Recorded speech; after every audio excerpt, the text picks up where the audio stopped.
Good morning. My name is Malcolm Clemens Young. I'm the Dean of Grace Cathedral here in San Francisco, California. Welcome to this special summer forum. I'm excited to introduce Michael Goldberg. Michael is the founder of the highly influential music website Addicted to Noise and a former Rolling Stone senior writer. But for over 50 years, he's also been photographing musicians. And today we're going to get a firsthand account of the first ever collection of his photographs in a new book called JUKEBOX, 1967 to 2023 photographs. The photos in JUKEBOX are drawn from thousands he's taken over the years, along with some of rock's biggest stars, Bob Dylan, the Rolling Stones, Debbie Harry, Bruce Springsteen, just to name a few. The collection features an impressive array of underground figures, country and folk iconoclasts, and outcast luminaries from the worlds of late 60s psychedelic music, primitive first wave 70s punk, soul and reggae, and the modern day scene. Today we're going to be talking about Michael's experiences with these musicians, the challenges of photographing them, and his pioneering career in writing about music.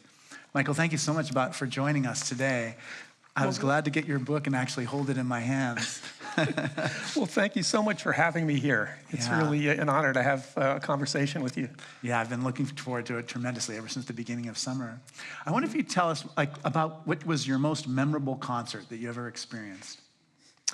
You know, that's really hard. I mean, one of the most memorable was when the Sex Pistols played their last show at Winterland. Oh, yeah. And it was memorable for a couple of reasons. I mean, one of the things was that in addition to absolutely everybody who was part of the punk scene in San Francisco at that time, which was January of 1978, was there.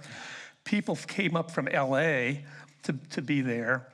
But a bunch of sort of jocks from the suburbs showed up, and they wore like their football, shoulder pads. Oh, yeah. And they were going from one side of Winterland to the other, just shoving into people, just to be, boorish Disruptive. jerks. Yeah, exactly. And so that was, really problematic. But despite that, I mean, it was just a pretty incredible performance. And I think there was by that point, there was a lot of disagreement within the group, a lot of anger at each other. Yeah. And so, because, I mean, they broke up the next day. And so, so all of that, I think, was in that performance. Yeah, it's interesting that you bring that up. But of course, it would be something that would be slightly disrupted. It would both be like a historic moment and had that. There are like rules about how to be in a concert and how to gather people together. I wonder if you can talk a little bit about that too. I mean, because rock concerts when you were born probably didn't exist yet, right? Well, there were rock. Well, no, when I was born, there weren't rock concerts. Yeah, exactly. So you're older than rock concerts. But, there were jazz concerts, there were rhythm and blues concerts. I mean, I was born in 1953, and really, we kind of think of the beginning of rock and roll as 1955, although that could be disputed. Yeah. But the first rock festival took place on Mount Tamalpais about a week before the Monterey Pop Festival. And I was 13, about to turn 14. And I went to that, and it was like 2 days. It cost $2 a day. They bust you up from below, like from Mill Valley or other locations in Marin. They didn't want cars going up there. It would have been just crazy. Because there were like 20,000 plus people, I think, there. Yeah. And the Byrds played, the Doors headlined, the Jefferson Airplane, who at that point had a hit with Somebody to Love. A bunch of other artists performed. And you were there. Could you show us a picture I was there, of Jim Morrison? I would love to see the picture. This was the poster for it. Oh, wow, that's so cool. And That's neat. and I took that picture when I was just about to turn 14 with 13 years a old. Brownie camera that I had. Yeah, box Brownie. Yeah. Oh, that's so great. Crazy. Why do you think Jim Morrison is such a compelling figure for people? We had, I don't know if you met him, Norwood Pratt was in our congregation, just moved out about a year and a half ago, but he spent a weekend on a weekend retreat with Jim Morrison. And, the stories of that are amazing, the two of them writing poetry together. But, what do you think made him so appealing to Americans, to people in general? Well, I mean, that's the song "Light My Fire" was instantly a hit. Yeah. And it just swept the country. And it was and is a great song. The album that it's on is an incredible album. Yeah. But he was a very charismatic, compelling figure. And unfortunately, he really got messed up. Yeah. But when I saw him, people say he was drunk on stage. He could have been. I'm 13. What do I know? Yeah. But I thought he was just great. I thought the whole band was great on Mount Tam, and it certainly wasn't anything like the sort of excesses that he did as time went on. Yeah. I wonder if you can talk a little bit too about some other tragic figures you may have known as in your years. And I didn't know Janis Joplin, but I photographed her, and I saw her perform mostly with Big Brother and the Holding Company, but also as a solo artist when she left them probably half a dozen times, something like that, including free concerts in Golden Gate Park, which were pretty amazing back then. But a friend and I, we found out where she lived, which was in Larkspur, and we were hoping to go to her house and knock on her door, and I don't know if we were going to try to get an autograph. I don't know what we were going to do at that point, but we got there, and her psychedelic Porsche was parked there, but she wasn't there. Her girlfriend was there taking care of the house, so we didn't get to meet her, unfortunately. But a person I did get to meet was Jerry Garcia. Oh yeah, right. And this was when the Grateful Dead were fairly popular. They were really popular in the Bay Area, but nationally they weren't that well known. But myself and a friend, we were friends with the son of a man named Tom Donahue, who he was initially a disc jockey at KYA. He co-promoted the Beatles at the Cow Palace. He had a record company that the Beau Brummels recorded for. Sly Stone was his engineer. And he started KMPX, which was the first underground FM station in the country. So his son was in one of my classes, and we became friends with him. And so we're going up to visit him, park we drive up to Mount Tam to where his house is and park, so walking up to the top of the driveway to then go down to where the house is. Standing at the top of the driveway is Jerry Garcia. And we were 17, and for that summer, we had decided to start a local rock magazine. And I had enough money, found out how much it would cost to print X number of issues. And anyway, so we saw Jerry Garcia there, and I walked up to him, and I said, we're starting this rock magazine, Bay Area rock magazine, and we would really like you to be at the cover. Yeah. And could we do an interview with you? And he says, yes. And it was incredible. And he says, it gives me his address in Larkspur, and he says, okay, come to my house, I don't know, like next Tuesday at 6 o'clock, and we'll do an interview. Yeah. So we show up. Now, there weren't cassette tape recorders in 1970. Reel-to-reel. So I had a reel-to-reel tape recorder that was about like this, and and then and a camera, and there were three of us, and we knock on the door, and his girlfriend at the time, she would become his wife, Mountain Girl, answers the door, and she looks at these teenagers, and it's like, what are you, yeah, what are you, and so, I explained to her that he had told us to come here. She says, that's really funny because he has a gig tonight at Keystone Berkeley and he's about to leave for it. But she goes in and she comes out and says, here, come on in, brings us into the living room. And, we set up the tape recorder and we talked to him for about half an hour.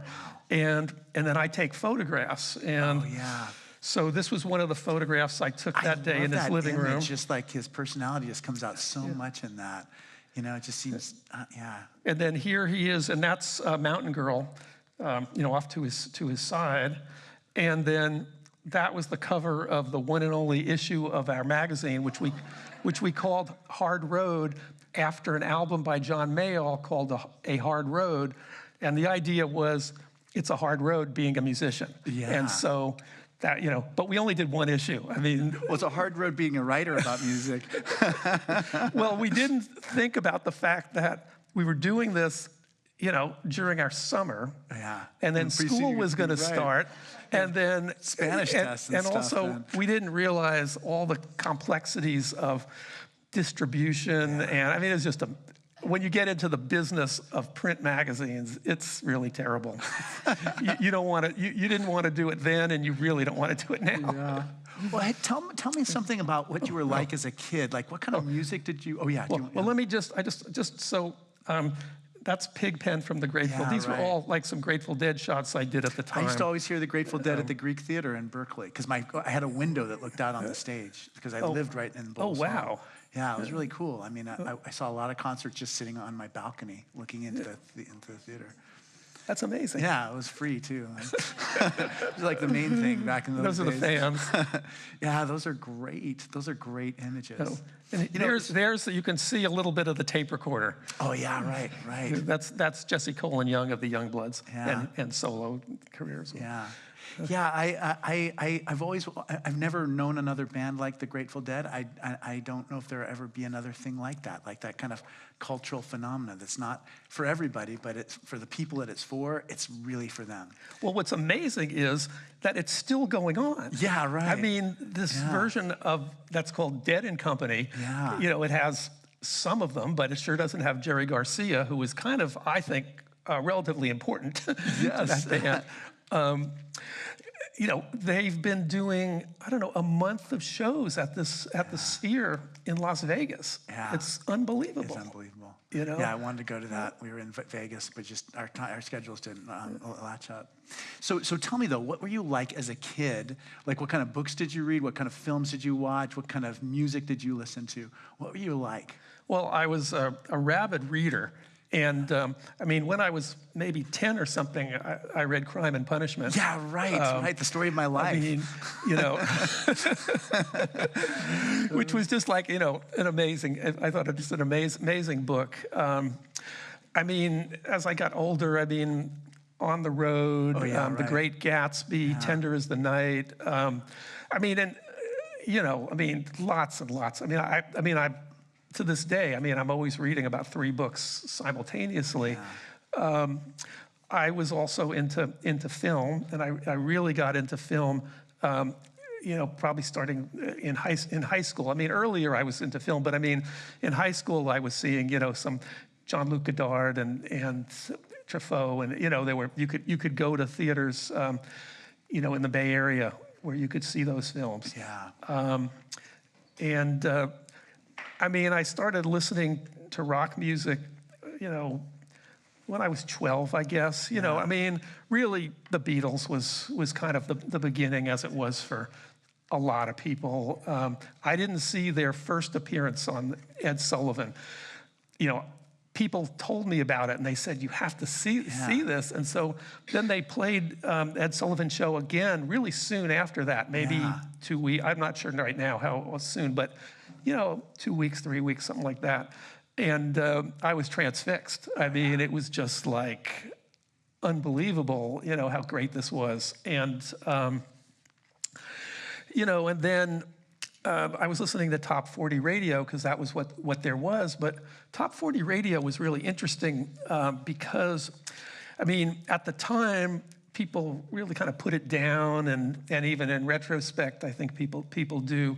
But you might hear, James Brown and Buck Owens, and at that point, the Beatles, and all in the same half hour. Right. It was really a eclectic mix of artists. It wasn't the way radio is now, where okay, there's the classic rock station, and then there's the soul station, and and it's all separated. And how does that make any sense?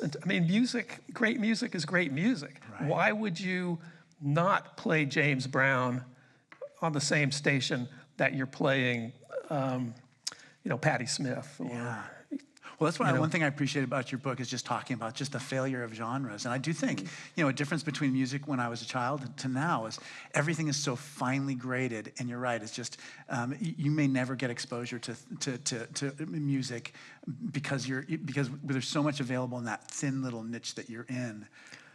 Yeah, exactly. And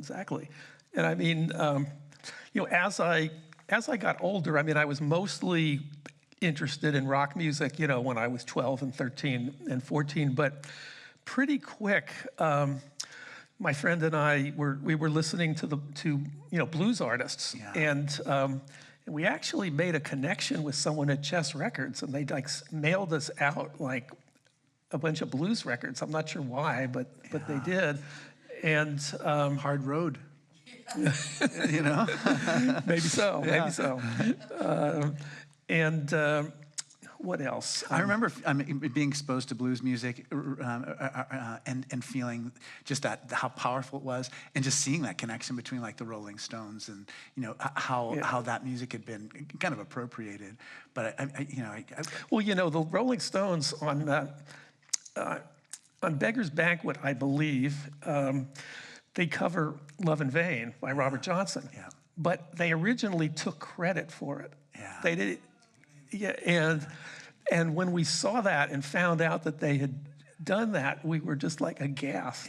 Yeah.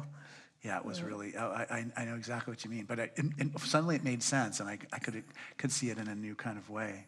When you look back at the musicians that you've been exposed to through all these years, who are some of the people you think were underrated, or the people that just didn't get a fair shake in terms of exposure to a larger audience? Well, there's a Bay Area group called the Flamin' Groovies that have been around forever, really. They started in the late 60s, I guess it was, and got a record deal really quick, and their greatest song is called "Shake Some Action." There's other songs that are really great too, but that's kind of the one that they're best known for. And they never got the success they deserved. "Shake Some Action" should have been a #1 hit across the country. When you listen to it, it's just an amazingly great song. What other? Well, in the Bay Area, a punk band called the Avengers that is actually still around and did a Japanese tour last year, recently did a US tour, but at the time, they couldn't even get a record deal. They were a really great San Francisco band. Another San Francisco band called the Mutants that were really good. Who else? There's a lot of artists that images didn't of get them in the book. didn't get the. Well, in the book there's a bunch of San Francisco punk bands in the book, but I'm trying to think who else is in there that. Sal Valentino, who was the singer for the Beau Brummels, he had another band in the early '70s called Stoneground. And in the Bay Area, they played a lot, and they played at fairly large halls and had a good following, but they didn't have a national following. And they recorded 3 albums, and Valentino was kind of the main singer, but there were 3 female singers in that band. One was a woman named Lynn Hughes, who had formerly sung with a band called the Charlatans that were considered the first kind of psychedelic San Francisco band, although they weren't really psychedelic, but they were sort of the first of that sort of era. They were just a great band, this band Stone Ground, local band. But with Sal Valentino singing, who else? I have a lot of questions about the kind of the San Francisco scene too. Like, what made the music scene different here versus other areas? I mean, it just seems like a very rich environment for creativity and for making new music. Well, I mean, San Francisco always has been. I mean, San Francisco has been, sort of a bohemian city, and it was the city that kind of really grew up when the gold rush happened. And there's always been a lot of artists here. I mean, the whole beat scene in the 50s, and I mean, along with the beat scene, there were artists like Bruce Conner and Wally Hedrick, and I can't remember her name, but this woman who did this immense painting called The Rose.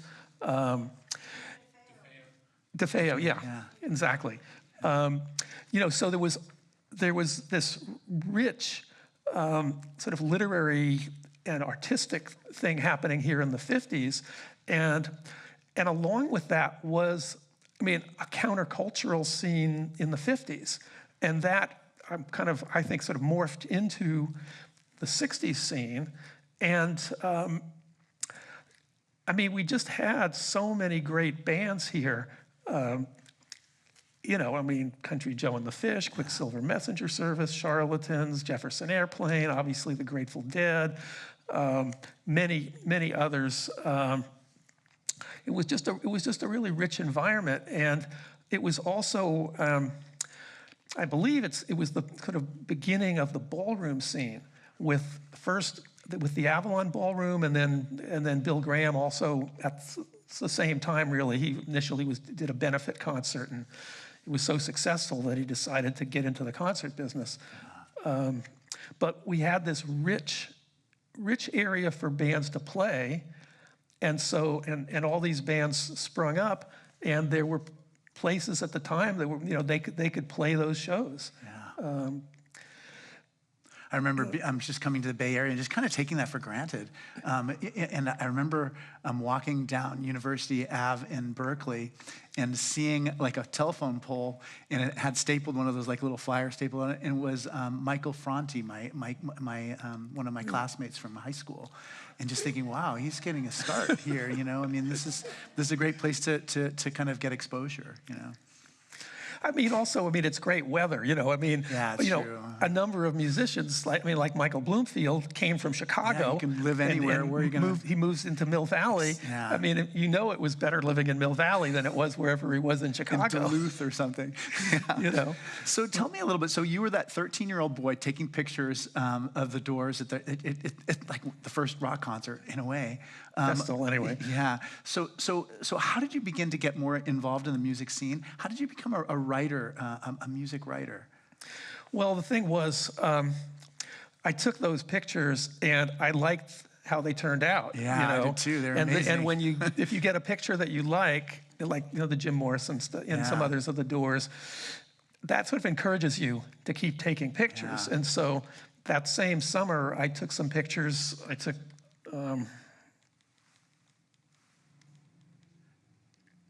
So this is Sam Andrews and Janis Joplin, Phil Lesh. Yeah, I mean, there was an outdoor concert at McNear's Beach in San Rafael.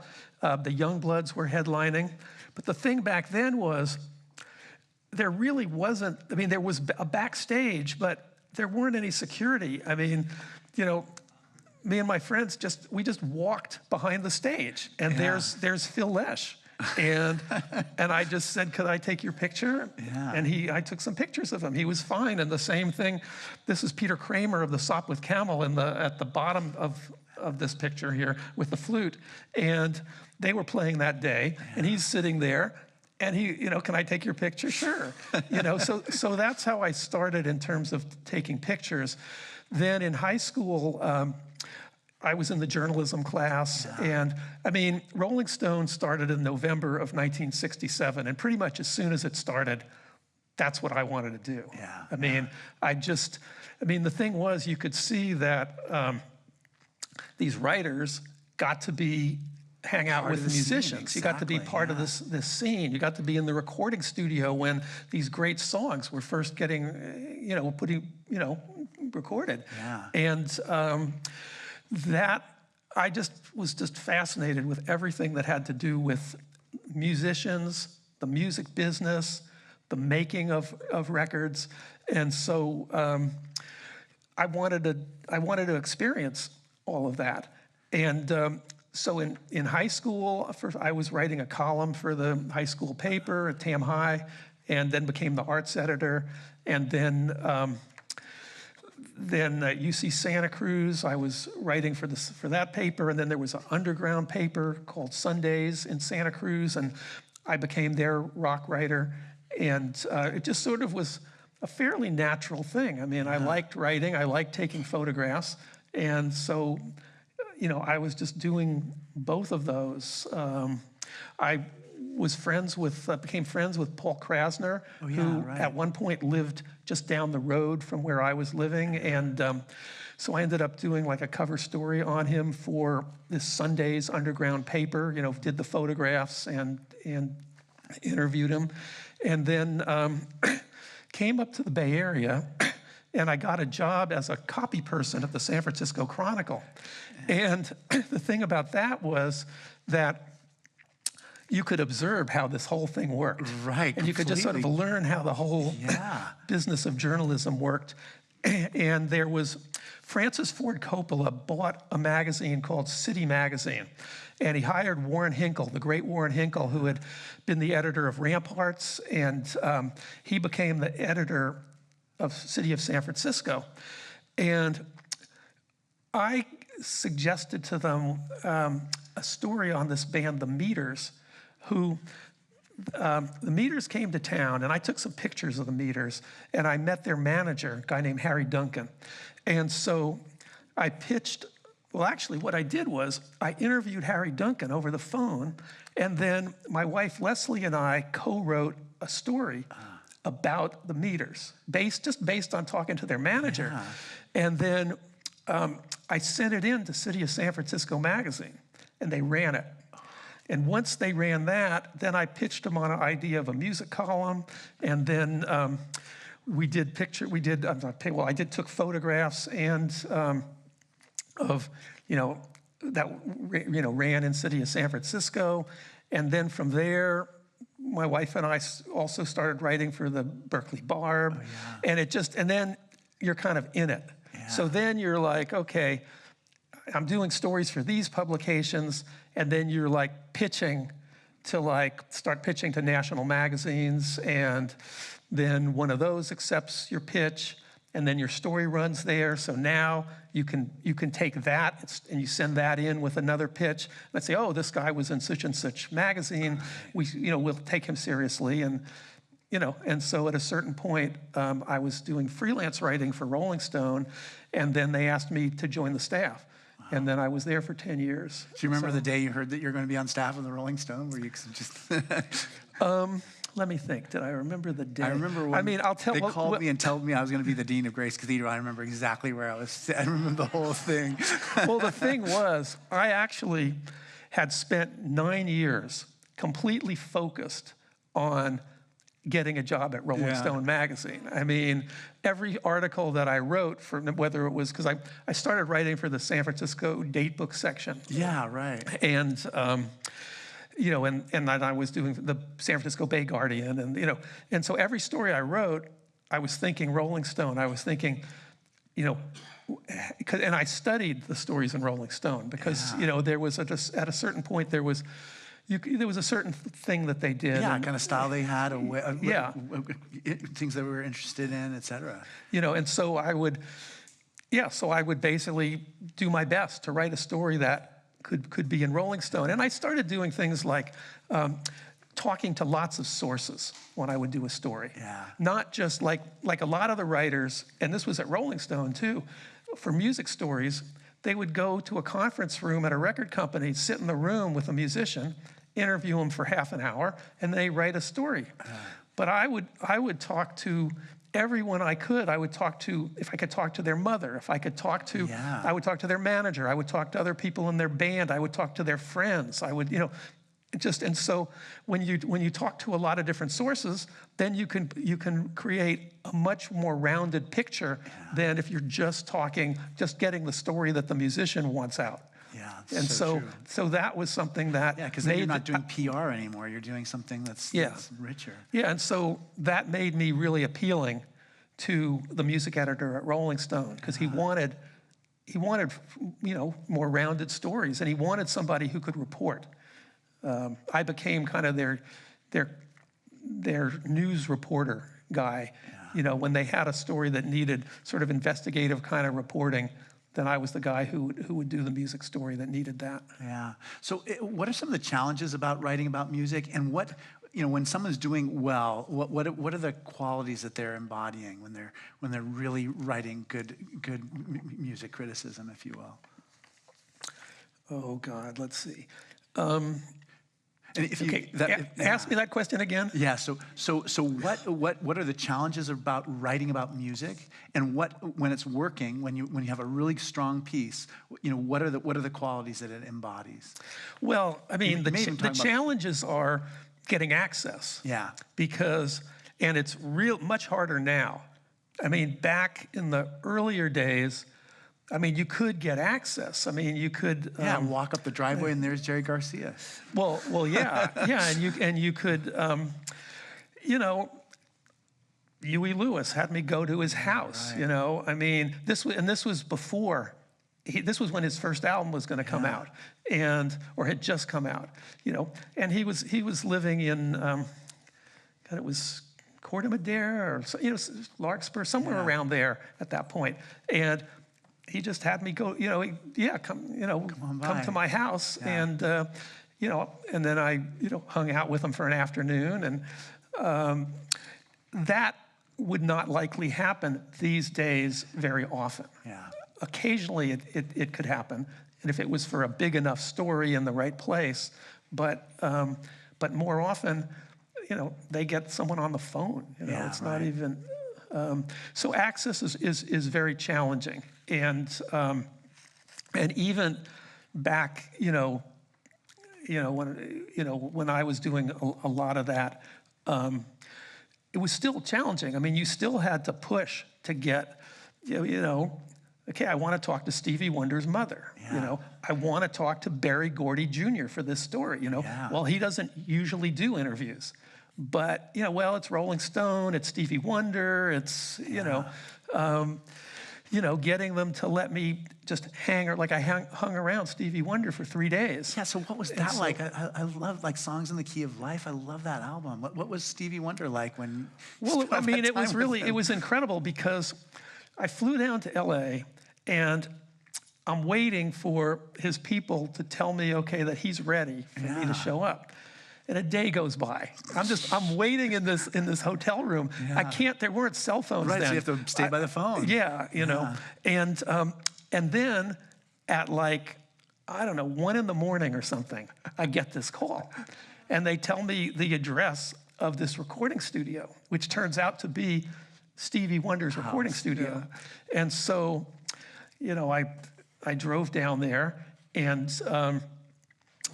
I go in, and Stevie Wonder is recording music. He's got sort of there's an area with a door that's it's all glass, so you could see him in there. He's at a keyboard, and he's working on stuff, and he's got 1 or 2 people in there with him to do technical things as needed. And then they brought me into this lounge, and the thing with Stevie Wonder was he would be up for for days sometimes without sleeping. And so he had shifts of people. Oh, that's great. So basically in the lounge, there's all these guys that are crashed out on couches and chairs, asleep. Because now it's 1:30 or 2 in the morning. And so then at sometime, like around 9 or something like that, I mean, Stevie Wonder wraps up what he's doing, and he's supposed to do, he's involved with, he's going to do a commercial for some kind of fruit juice drink that he really likes. So he's agreed to do a commercial, and they've agreed to give him, I guess, an addition of money. Supply. Yeah, exactly. And so he's supposed to be at this place at, okay, let's just say he's supposed to be there at 10. Well, by the time we get there, it's like 1. And then he's in his trailer. And they're like waiting and waiting. And then meanwhile, there was some kind of TV show that he was supposed to do an interview for. And they've also been there waiting. They finally left because hours go by. Yeah. And he's just, because he doesn't care about time. He's on a different schedule. He's so creative. Yeah, well, he's on his own time frame, and he's Stevie Wonder. So it's like, you can't make Stevie Wonder do anything, And yeah. So then finally you meet him, and he, well, I mean, I met him in the studio. Yeah. I mean, I met him at one point, and it's just sort of like, this is Michael. He's, he's going to talk to you at some point, and he was just fine with me just being around, and but yeah, he was just like, he had a keyboard with him, like when he would be traveling from place to place. I mean, he was always like creating. Yeah. That was the thing. He was always creating music. Yeah. Yeah. Did you talk to his mom too? Yeah. So what was that like? Well, it was great because, I mean, she was telling me about him playing pots and pans in the kitchen when he was a little kid. Yeah. Like, he was always musical, of course. Yeah. And, it's like that kind of anecdotes like that. Yeah, I love that. I totally love that. There's been a lot of ways in which technologies have changed in terms of music. And we talked a little bit about, radio stations, AM, FM, but even just the way that we, record music. I wonder if you could talk a little bit about just what you've noticed as technologies have changed, especially in music over the years. Well, some people started recording, at home. Yeah. And that was a big deal. I mean, there was, oh God, what was this company called? Well, anyway, the first 4-track digital recorder that you could, or digital software that you could put on a Macintosh, because Macintosh was the first computer that you could record multi-tracks on. So the first was a 4-track, and this was around 1989 or so. Yeah. Before that, you could, there were like, tape recorders. There were multi-track tape recorders that people could, like 4-track recorders that you could buy. TIAC made them and stuff. But it was a huge leap for it to be a digital recorder. The sound quality was so much better. Yeah. And so once that program came out, then over a series of years, they could add more and more tracks to the point where now I think you can do an infinite number of tracks.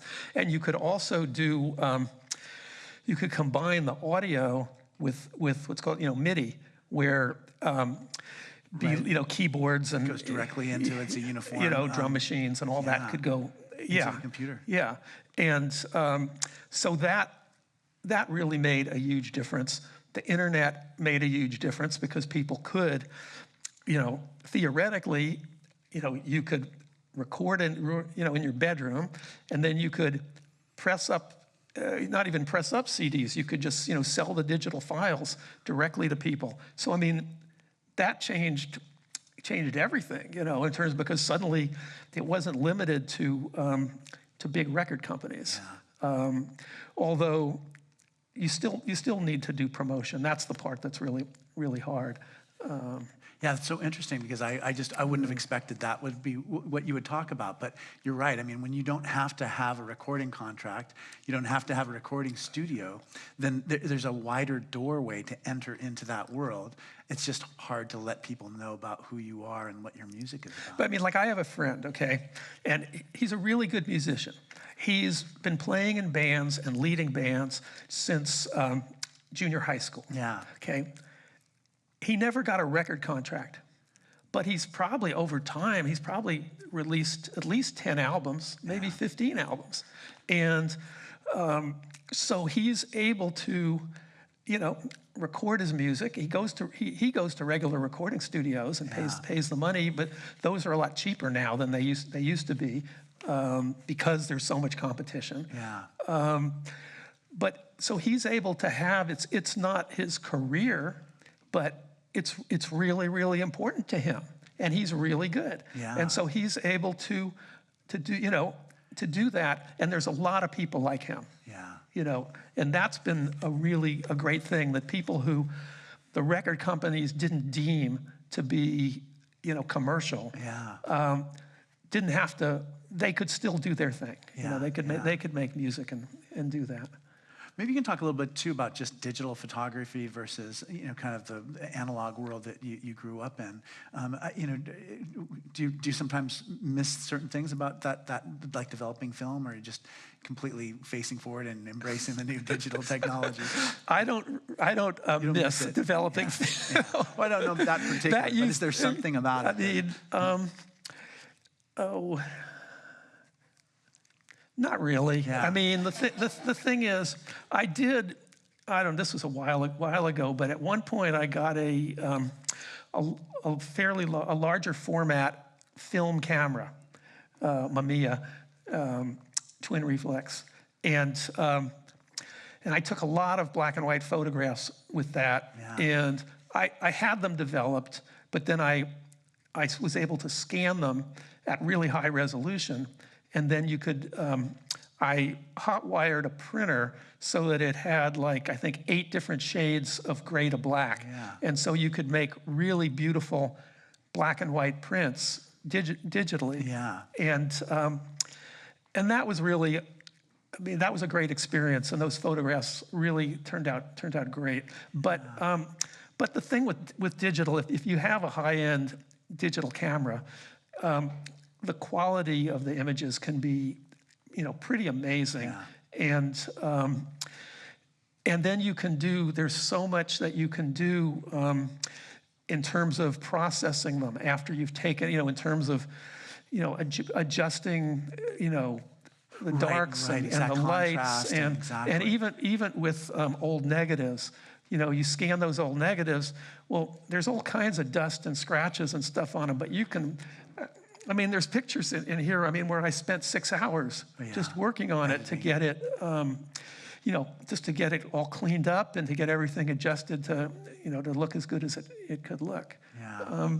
I was just going to show a few more pictures. Yeah, that sounds good. You know, while you're showing the picture, I do want to let everyone know we do take questions. So if you have questions for Michael, please write them down on a little note card, and we can share those questions. So this is Sal Valentino in Stone Ground. Oh, I love that picture. This is his girlfriend. She was like a major singer in the band, Lydia Marino, backstage at Winterland. There's Sal again. Those are the 4 female singers in Stone Ground. Yeah. Alice Cooper. When I was 19, I managed to talk my way into the Tucson, Arizona, I think it's Community Center, and got backstage in the dressing room and what was took Alice some pictures. Cooper like? What was your experience of him in your interactions? You mentioned the Tucson so much. It's a big moment in your life. He was just like, at the time, he was just like a normal guy. You know, it was like, and the thing was, I had already read in Cream magazine that, I mean, he played golf. Yeah. And it was like, it was so, the contrast, you know, of this guy on the golf field, you know.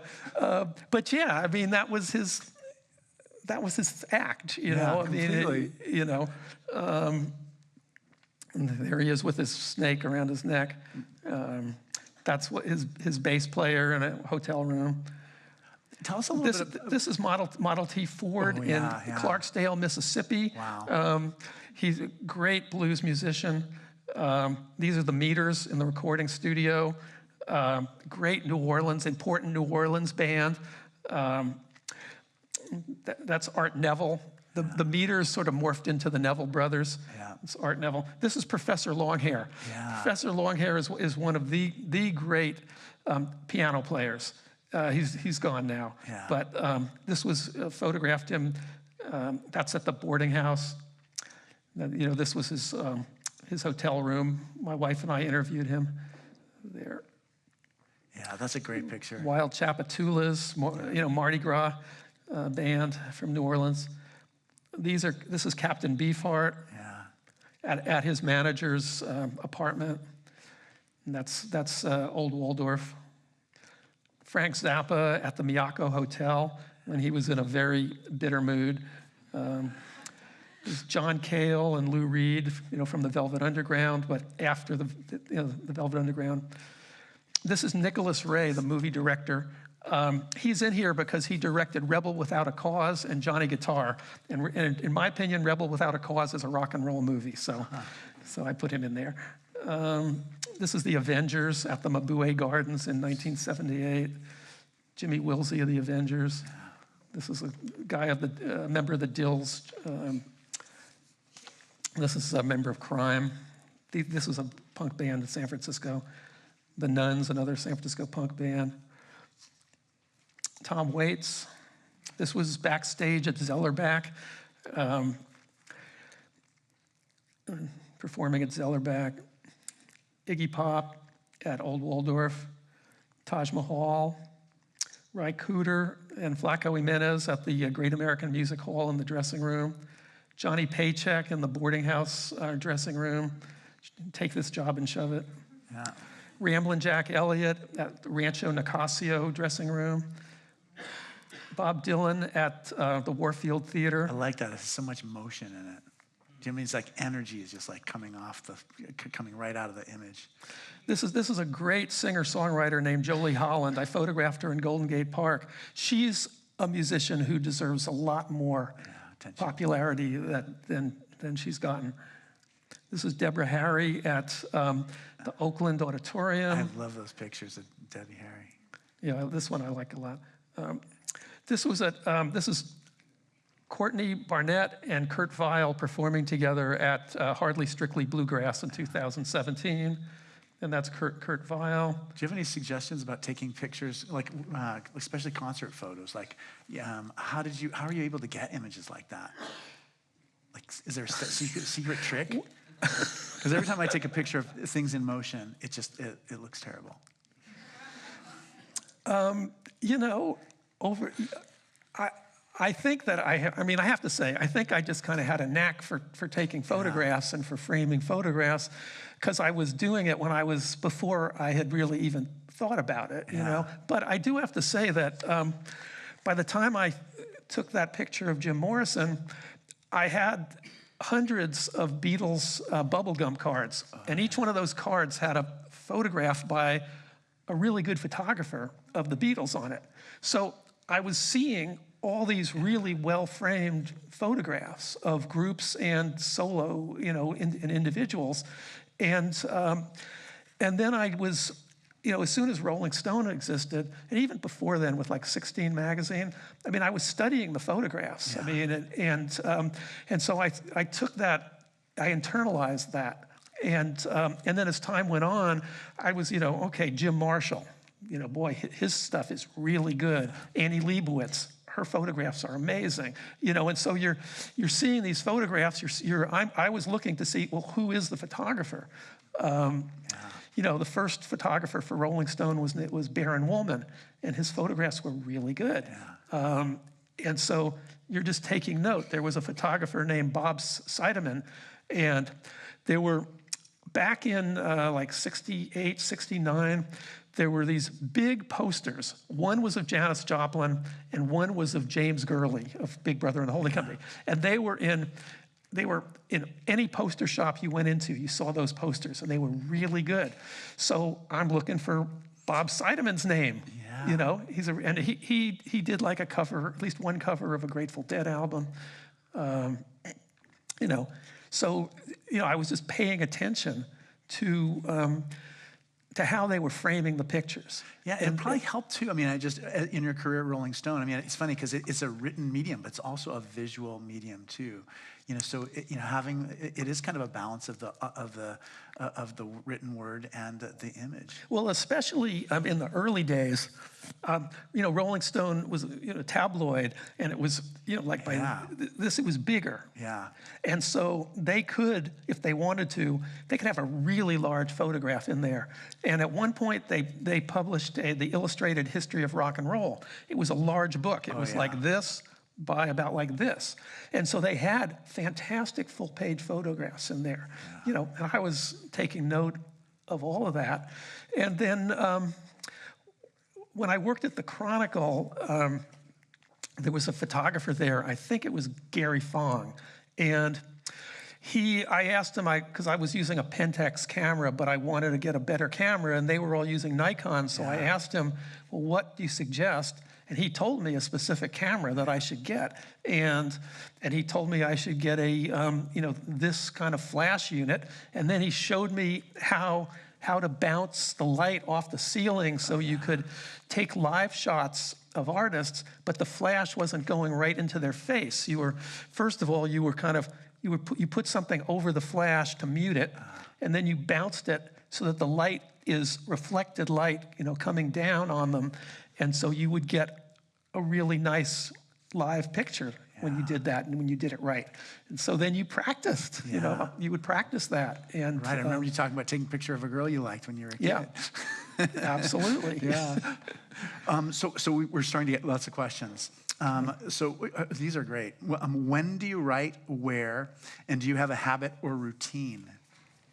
Interesting question. Well, these days, I spent a lot of years. I spent 8 years writing 3 novels.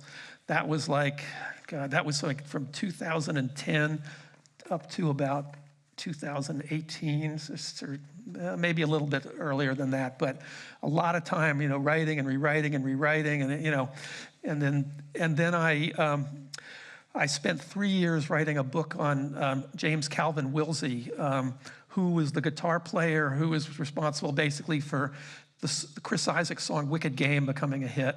And so he died. And so I, spent three and a half years researching and writing a book about him. Yeah. And then I had to be a year and a half or so putting together a collection of my music writing. It's called Addicted to Noise, the music writings of Michael Goldberg. And that was like a year and a half, and then putting this photo book together, I spent over a year and a half. So do you write in the early morning, or are you like? So in terms of writing, when I'm writing, well, these days it would be the afternoon, but and that was for the Wilsey book. It would be like right after lunch. Yeah. I would work for 3, 4, 5 hours. Yeah. But back in the day, you get up in the morning, you have breakfast. And I always worked out of my house. Yeah. Even when I was on staff at Rolling Stone, I was in San Francisco. I was able to talk them into letting me stay in San Francisco and work out of my house instead of going to LA and having to be in a horrible high-rise office, there. So I've always kind of worked out of a home office. And you have breakfast. I would get into the office. If I had to make calls, I'd make calls. If I had to, if I was writing, I would just start writing. Yeah. And for people who want to write, I suggest finding a time and every day at that special time, sit down and write for at least a half an hour, 15 minutes, half an hour at the minimum. Usually once you start writing, you keep writing. Yeah, it's true. At least one thing leads to another thing. But I trained myself to write, a long time ago. It was, decades and decades and decades ago. So it's not like, it's not a problem. It's Yeah, not, yeah. you know, there isn't writer's block doesn't really exist.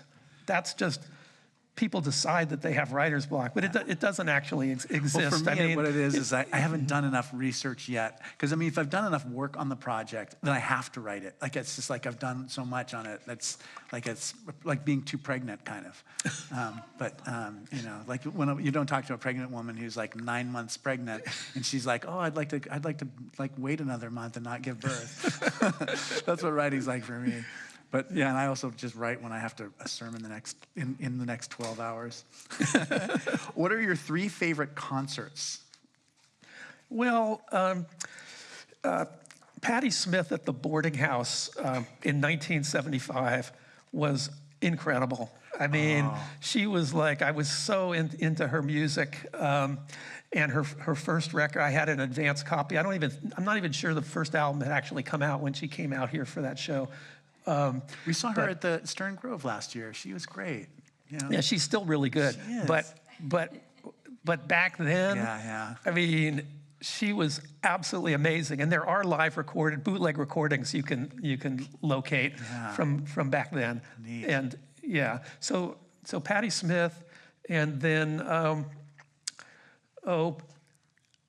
probably a Chris Isaak show when Jimmy Wilsey was working with him back in the first part of the 80s into the mid to late 80s. Yeah. I mean, I saw dozens and dozens of those shows just because I was such a fan of those records, and they were just a great band.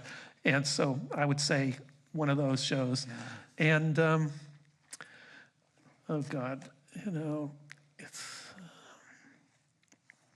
I mean, I saw a great Tim Buckley show. I saw. I mean, there was Big Brother and the Holding Company at Speedway Meadows in San Francisco, probably around 68, 69. Could have been even around then. Yeah. Those would be the 3. Oh, that sounds so great. I mean, there's a lot. But to like pick 3 shows doesn't do it justice. But each one of those took us to a totally different place and another time, and each of us has a little song in our heart from those artists. I mean, that was great. That was a great question. Thank you, Andrew. Here's a question. Please excuse such an obscure trivia question. Jesse Colin Young recorded a song called Ridgetop. Which Ridgetop was that? It's a great question. Well, I would just say that since he lived out in Point Reyes, what's that mountain in Point Reyes? There's like hills out in Point Reyes. Yeah, and above Tamales Bay. Yeah. Yeah. And I would hazard a guess that that's what he was talking about. Just because they lived out there. They moved out. They came from New York, and they settled out there. And they had an office in downtown Point Reyes, and they all lived out there for a while. Yeah, that's great. Did you interview Pigpen? No. No, great. Talk more about online versus radio and, oh my gosh, I'm so sorry, my eyesight's getting bad. Online versus radio and celebrity worship morphing into celebrity sharing. Long hair, meters, huge fan. So I guess about online radio and celebrity worship becoming celebrity sharing with social media. Well, I don't really like the whole idea of celebrities. I mean, I love music. I love music right now.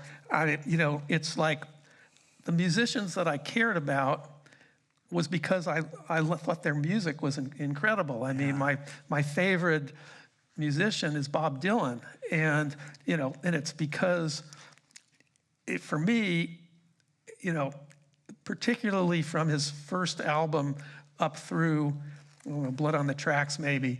I mean, the writing, I think his singing. I've always loved his singing. Yeah. I mean, when I heard the first thing I heard was Like a Rolling Stone on the radio, Top 40 radio when I was a kid, and I mean, I immediately got to a record store to try to find an album that had that song on it. And it hadn't come out yet because they released that single and then they didn't release the album until a few months later.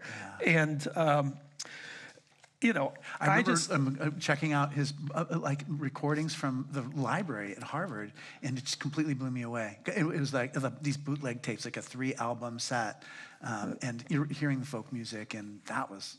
Well, the thing was that back then, okay, he had previously put out Bringing It All Back Home, but really Like a Rolling Stone was really his first real rock and roll record. Yeah.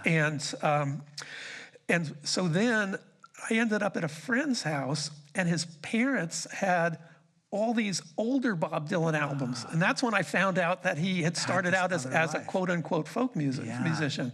But I mean, I care about Bob Dylan because his art has always been so great, you know? I cared about the Beatles because those songs, you know, you couldn't stop listening to those songs. Same thing for, you know, and we're talking about back then, the Rolling Stones and the Yardbirds and, you know, all these groups that I was hearing, you know, James Brown. I mean, it's not because they're a celebrity, you know what I mean? Wonder. And it was even like back then, it was like when they did interviews, I mean, you know, John Lennon had something to say. Yeah. I mean, it wasn't just some like nonsense. Right. I mean, you know, the musicians were talking about some serious issues. John Lennon, I'm in my closet trying to decide what to wear. There's never any recordings like that. Yeah, you're right. Social media just kind of, it's a new kind of celebrity. And if you don't like celebrity, then it's more of the same, but worse. Yeah. You know, I've been thinking, there's so many questions I wanted to ask you, and you know, I wanted to talk much more about Addicted to Noise. I wanted to talk, but you know, we're running out of time. Yeah. But I wanted to ask you, you know, what you're learning as you get older. I don't know if you've thought about that, or you know, what you're learning as you're getting older. Yeah. What do you think about that? Yeah. I mean, well, I'm a lot more spiritual now than I was.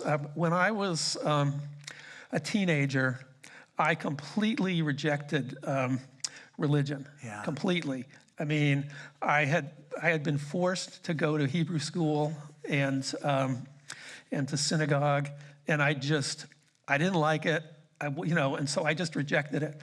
But in the past, really, I'd say that the past 2 to 3 years, I feel like I've become you know, spiritual, really, and it's not so much organized religion, but I mean, you know, excuse me, my wife and I come to Grace Cathedral quite often, and while, I mean, you know, I'm not, you know, the religion, the formal religion isn't my thing, but just sitting in Grace Cathedral and listening to the beautiful choir is just an incredible experience, and that means a lot to me. And then I have my sort of personal, you know, spiritual thing. So that's a big deal. I mean, really feeling like there's more than what we see. You know, that's been big. Yeah.